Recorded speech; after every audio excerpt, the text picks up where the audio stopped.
Hi again, Gregg Bell, the News Tribune here at SoFi Stadium, the Palace in Inglewood. What we saw today, well, this is what Geno Smith has been waiting for. The Seahawks have been waiting for Geno Smith to do.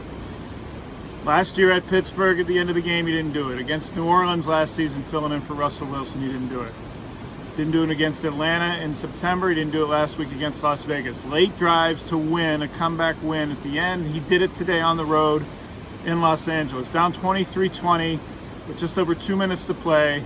Smith completed 6 of 9 passes, 65 of the drive, 75 yards.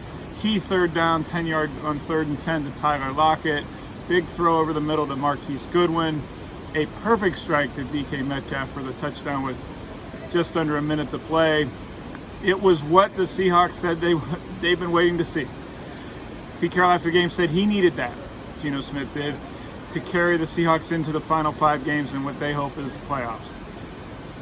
The win puts Seattle back in playoff position, the 7th and final spot in the NFC in the wild card, and they are a game behind the San Francisco 49ers, who won today against Miami at home, but they lost Jimmy Garoppolo, probably for the season, the reports are.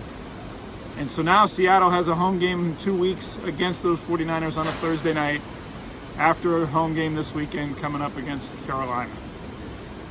Geno Smith showed today to his teammates as well as to himself that he can do these late drives and what it will take probably for the Seahawks to get into the playoffs. That was the biggest takeaway of today. Bobby Wagner, fantastic. You saw it, 45 in blue, an odd sight. He smiled and hugged his former teammates Al Woods, Nick Bellore, and Quandre Diggs in midfield at the coin toss before the game. During the game, he had tied his career high with 2 sacks, both of them in the first half. He was credited with an interception that wasn't one when he ripped the ball away from running back Tony Jones in the flat. In a replay review, said that Jones didn't have both knees on the ground with the ball, which the Seahawks rightly believe he did. But needless to say, after saying last week this was just another game, this was not just another game to Bobby Wagner. After the game, the Seahawks praising Wagner, Carroll saying how proud he was of him. That was a big day for 32-year-old Bobby Wagner. Okay, the Seahawks injuries at running back. Ken Walker has an ankle of unknown severity injury. Carroll said he's not quite sure yet. He said he jammed his ankle. It's not a strain of any ligaments the Seahawks know of, but they're going to evaluate the rookie running back more to see whether he can play against Carolina this coming week. DJ Dallas injured his ankle, told me after game he couldn't even walk after halftime when he injured in the last play of the first half. Then he came back in when Tony Jones got hit so hard. It wasn't a concussion for Jones, the 4th-string running back who had to play. He lost the contact. He told me he couldn't see because his contact lens popped out and he lost it on the field and couldn't find it. He had to go into the blue tent to take out his other contact.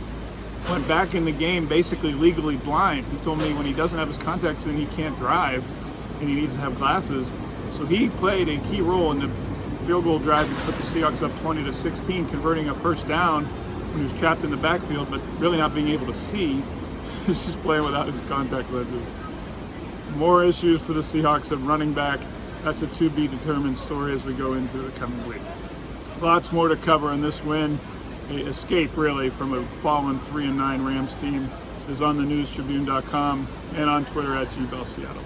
As always, thanks for watching.